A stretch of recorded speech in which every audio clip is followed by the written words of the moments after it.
하나님 말씀 이사야 2장 22절 너희는 사람을 의지하지 말아라. 그의 숨이 코에 달려 있으니 수에 새말 가치가 어디에 있느냐. 아멘.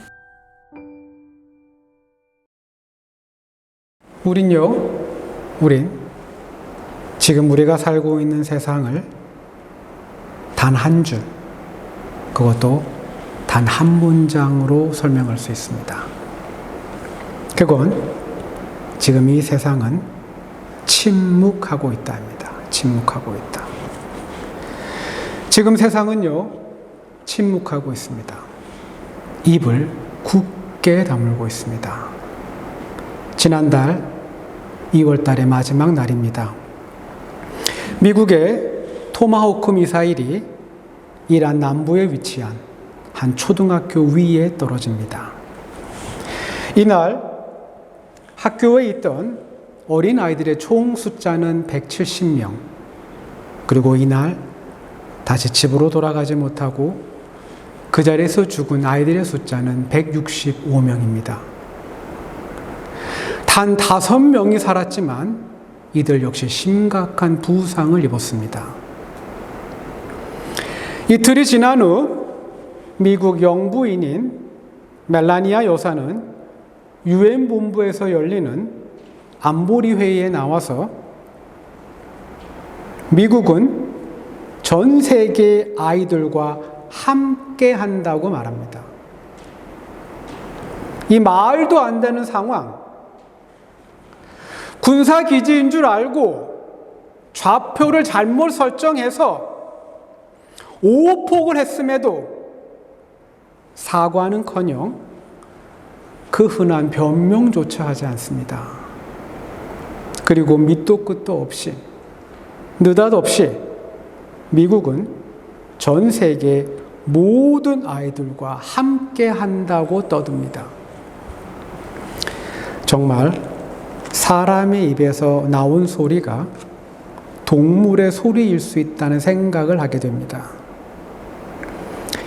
150명이나 되는 어린아이들이 미군의 실수와 그들의 잘못으로 죽었음에도 깊은 유감도 그리고 유족에 대한 애도의 말도 꺼내지 않습니다. 심각한 범죄를 저질렀음에도 여전히 고상한 척, 그리고 여전히 우아하고 품격 있는 척만을 합니다. 바로 힘을 갖고 있는 자, 힘이 있기 때문에 자신들은 뭐든지 할 수 있다고 확신하는 권력을 가진 자들의 전형적인 모습입니다. 현재 이란에 있는 학교와 병원 97곳이 미사일 공격을 받아 파괴되었다고 합니다. 물론 민간인들이 거주하는 아파트와 주택도 폭탄을 맞아 파괴되었습니다. 만약 이 숫자까지 포함시킨다면 미국과 이스라엘의 공격을 받아 파괴되고 무너진 민간인 지역은 너무 많아서 세는 것이 불가능하다고 합니다. 확인된 사망자만 1,400명, 미사일과 폭탄에 직접 맞고 파편에 맞아서 심하게 다쳐 신원 파악이 불가능한 민간인 사망자는 지금도 계속 늘어나고 있다고 합니다. 살아있다고 해서 좋은 건 없습니다. 가족을 잃은 슬픔에 더해서 언제 있을지 모를 대규모 공습에 대한 불안함이 생존한 사람들 안에 가득하기 때문입니다. 더구나 이란의 수도 테헤란의 경우 24시간 동안 미사일 공격을 받아서 대기 오염이 심각하다고 합니다. 살아있지만 화약 냄새와 먼지 때문에 숨을 쉴 수가 없습니다. 전 세계 언론은 전 세계 언론은 이란에서 벌어지고 있는 이 같은 비극에 대해 침묵하고 있습니다. 대신 헐리우드 영화를 방불케 하는 효과음과 영상 편집을 통해 이번에 미국이 사용한 초호화 무기들의 성능, 그리고 그 무기들의 실전 전투 능력만 앞다투어 보도하고 있을 뿐입니다. 미국과 이스라엘에 벌인 그들의 그 비열하고 잔인한 그 악마적인 참상에 대해서는 침묵하고 있습니다. 만약 미국과 이스라엘이 아닌 이란이, 미국만큼 힘이 세지 못한 그 이란이 이스라엘만큼 든든한 힘이 없는 그 이란이 실수로 미국 땅에 있는 한 초등학교를 폭파시켰다면 어쩌면 세계 언론은요, 이란을 범죄의 나라, 악의 나라, 그리고 이 지구상에서 사라져야 할 멸종 국가로 지정했을지 모릅니다. 얼마 전 백악관은 공식 홈페이지에 왕관을 쓴 트럼프 대통령 포스터를 게시했습니다. 포스터 왼쪽 하단에는 비록 폰트는 작지만 매우 선명하게 적혀 있습니다. 왕 만세, 왕 만세. 트럼프는 이미 밝혔습니다. 자신을 견제하는 건, 자신을 통제하는 건 내 안에 있는 도덕성 뿐이지 자신에겐 법이 필요 없다고. 여러분, 이게 바로 이 세상에서 가장 힘 있는 자가 내뱉은 소리이고 그가 지금껏 저질러 온 모든 잘못된 일의 이유이기도 합니다. 만약 트럼프 안에 있는 도덕성이 더 편향되고 그의 도덕성이 더 찌그러지고 더 망가진다면 앞으로 인류가 겪게 될 불행은 더욱 커지고 더욱 깊어질 겁니다. 우린 미국 대통령 트럼프를 보면서 이 세상 힘 있는 자가 과연 어떤 모습인지 그 실체를 보게 됩니다. 한 사회가 공공의 선을 추구하며 만든 법들, 한 국가 시스템이 공정을 위해 만든 제도와 장치, 세상에 힘 있는 사람들은요, 이 모든 것 위에 있으려고 합니다. 그들은 그 어떤 곳에도 제약을 받지 않고 그들이 하고 싶어 하는 것을 자기들 마음대로 하고 싶어 합니다. 이게 바로 세상에서 힘을 가지고 있는 사람들, 세상에서 권력을 가진 자들의 모습입니다. 파놉티콘. 그리스어입니다. 그리스어. 모두라는 단어와 보다라는 단어가 결합해서 만들어진 합성어입니다. 18세기 영국의 공리주의 철학자 제레미 벤덤이 죄수들을 효과적으로 감시할 목적으로 설계한 원형 감옥의 이름입니다. 감옥의 이름. 파놉티콘 설계에 따르면 감옥 중앙에는 높은 감시탑을 세웁니다. 그리고 죄수들의 방은 감시탑의 둘레를 따라 원형으로 설치됩니다. 이제 빛이 중요합니다. 빛이 중요해요. 파놉티콘 중앙의 감시탑은 항상 어두워야 됩니다. 그러나 죄수들의 방은 빛이 환하게 들어가야 합니다. 감시자는 수용자를 볼 수 있지만 수용자는 감시자를 볼 수 없습니다. 결국 죄수들은요, 보이지 않는 눈에 노출되어 있는 구조입니다. 죄수들로 하여금 누군가가 항상 자신을 지켜보고 있다는 것을 자각하게 만드는 것. 죄수들로 하여금 보이지 않는 눈이 늘 자신을 감시하고 있다는 것을 느끼게 만드는 것. 그래서 설령 그들이 사각지대에 있어도 감시받는 느낌을 계속 갖게 해서 행동을 조심스럽게 만드는 것. 이게 바로 파놉티콘의 핵심입니다. 벤덤은요, 이 구조를 공장과 학교 그리고 병원에도 설치할 것을 제안했습니다. 어쩌면 여러분과 제가 살고 있는 현대사회도 파놉티콘의 핵심들이 그대로 재현되고 있는지 모릅니다. 거리 곳곳에 그리고 빌딩 내부에 설치되어 있는 수많은 CCTV들. 우린요, 카메라에 찍힌 영상이 누가, 언제, 어떻게 보는지 아무런 정보가 없습니다. 핸드폰을 이용한 위치 추적, 그리고 키보드 입력과 전자메일 등의 데이터가 만드는 로그 기록들.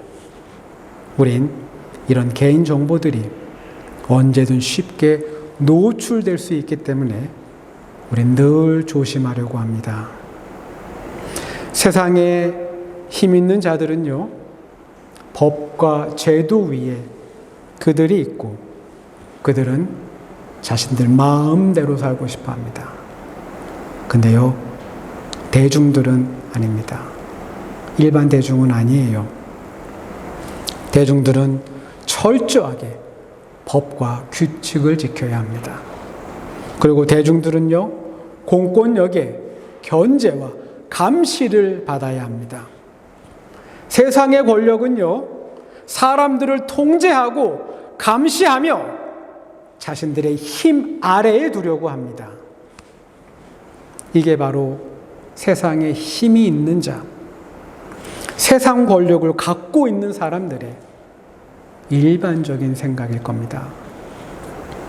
저는 이제 이 세상에서 가장 큰 힘을 갖고 계신 분, 이 우주에서 가장 위대한 능력을 갖고 계신 분, 바로 이 모든 만물의 주인 하나님에 대해 살펴보려고 합니다. 이 세상 통치자들이 그들의 막강한 힘을 갖고 있기 때문에 이 세상의 통치자들이 큰 권력을 쥐고 있기 때문에 그들이 법 위에 있고 싶어 하고 자기들 마음대로 하고 싶어 한다면, 만약 이런 논리라면 하나님은 이들보다 몇 배는 더 심해야 합니다. 근데요, 가장 큰 능력과 가장 위대한 힘을 가지고 있는 분, 우리 하나님은요, 세상에 힘 있는 자들과는 다릅니다. 많이 다릅니다. 저는 이제 이사야서 묵상을 끝내고 그 다음 예언서인 예레미야서를 읽고 있습니다. 우린 예레미야를 가리켜서요, 모든 크리스찬들이 알고 있듯이 우린 예레미야를 눈물의 선지자라고 부릅니다. 눈물의 선지자. 그는 정말 많은 눈물을 흘린 선지자입니다. 예레미야 4장 19절입니다. 슬프고 아프다. 내 마음속이 아프고 내 마음이 답답하여 잠잠할 수 없으니 이는 나의 심령이 나팔 소리와 전쟁의 경보를 들음이로다. 예레미야애가 1장 1절, 그리고 2장 1절, 그리고 4장 1절 모두 같은 표현으로 시작합니다. 아, 슬프다. 예전에는 사람들로 그렇게 붐비더니 이제는 이 도성이 어찌 이리 적막한가. 아, 슬프다. 주님께서 어찌 이렇게 진노하셔서 도성 시온의 앞길을 캄캄하게 하셨는가? 아, 슬프다. 어찌하여 금이 빛을 잃고 어찌하여 순금이 변하고 성전 돌들이 거리 어기마다 흩어졌는가? 예레미야의 슬픔이요, 그의 기록에 고스란히 담겨 있습니다. 그가 눈물을 많이 흘렸다고 해서 그가 나약했다거나 그가 감성에 빠져서 살았다는 것을 의미하지는 않습니다. 오히려 그 반대입니다. 그 반대예요. 예레미야는요, 하나님의 말씀을 전한다는 그 이유 때문에 같은 민족인 이스라엘 사람들한테 심하게 폭행을 당하고 비방과 욕을 먹고 감옥에 갇혀서 그는 죽을 고비를 여러 차례 넘깁니다.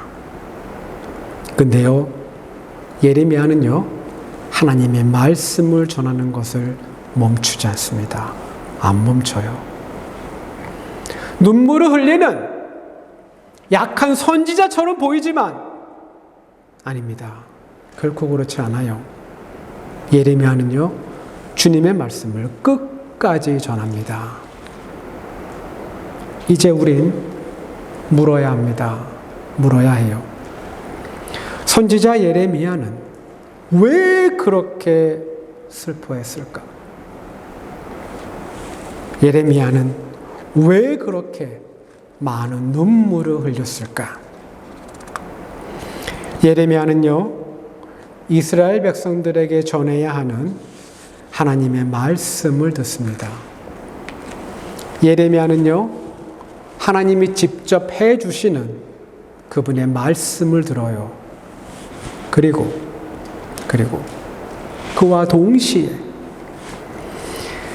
예레미야는 어쩌면 하나님이 흘리시는 그분의 눈물도 보았을지 모릅니다. 회개하면 살 수 있는데 끝까지 회개하지 않는, 하나님을 찾으면 분명 살 수 있는데 끝까지 하나님을 찾지 않는 이스라엘을 지켜보시면서 눈물을 흘리시는 우리 하나님을 보았을지 모릅니다. 예레미야가요, 많이 슬퍼하고 그가 많이 울었던 이유는 우리의 하나님도 우셨기 때문일 겁니다. 예레미야 22장 21절에는 하나님의 탄식이 나옵니다. 내가 평안할 때에 내가 네게 말하였으나 내 말이 나는 듣지 아니하리라 하였나니 내가 어려서부터 내 목소리를 청종치 아니함이 내 습관이라. 이스라엘은요, 하나님의 선택을 받은 사람들입니다. 근데요, 그들 안에 하나님의 말씀을 듣지 않는 것이, 그분의 말씀을 듣지 않는 것이 습관이 되었습니다. 습관. 하나님의 말씀을 거부하는 것이 어릴 적부터 몸에 적응이 된 습관이 되었습니다. 하나님이 눈물을 흘리시는 이유입니다.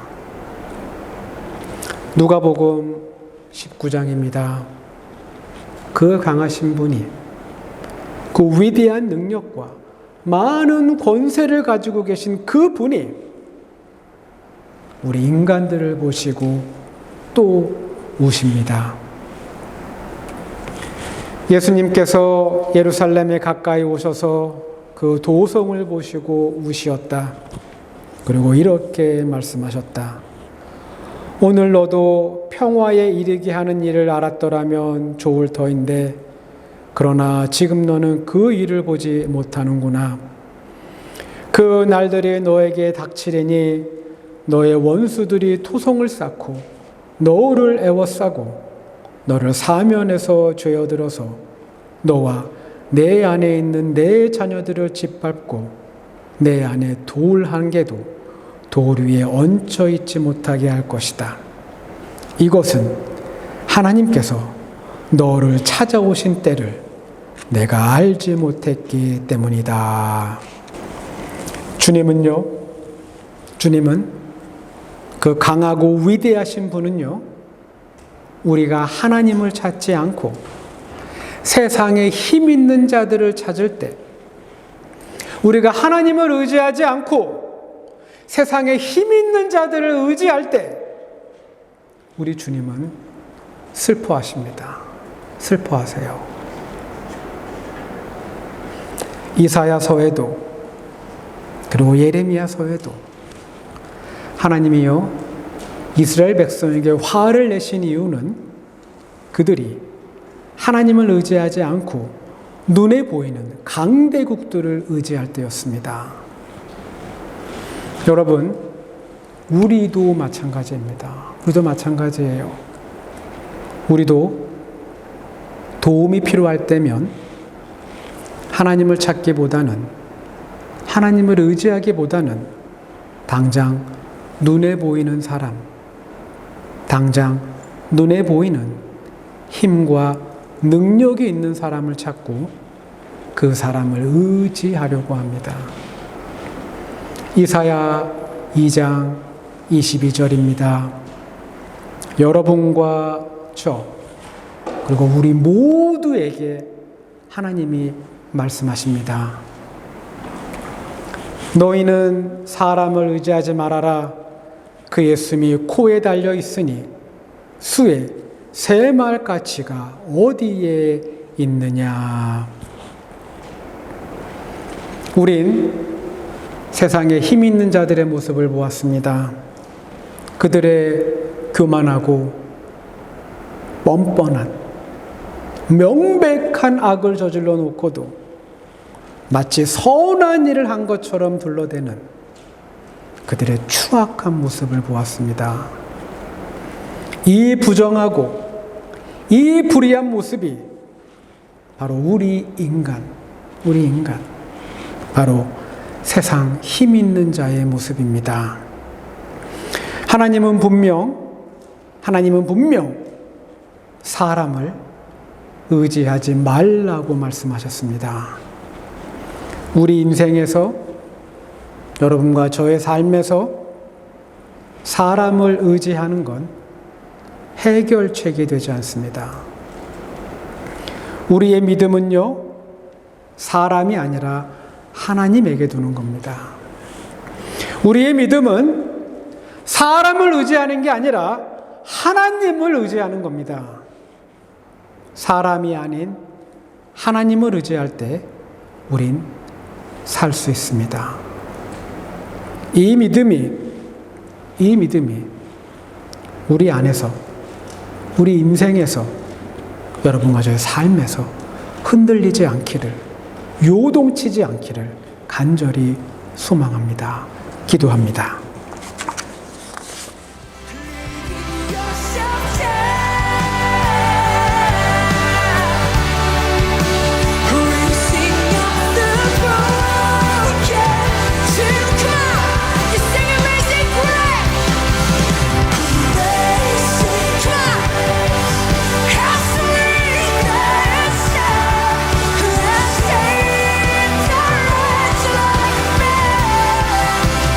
Wow.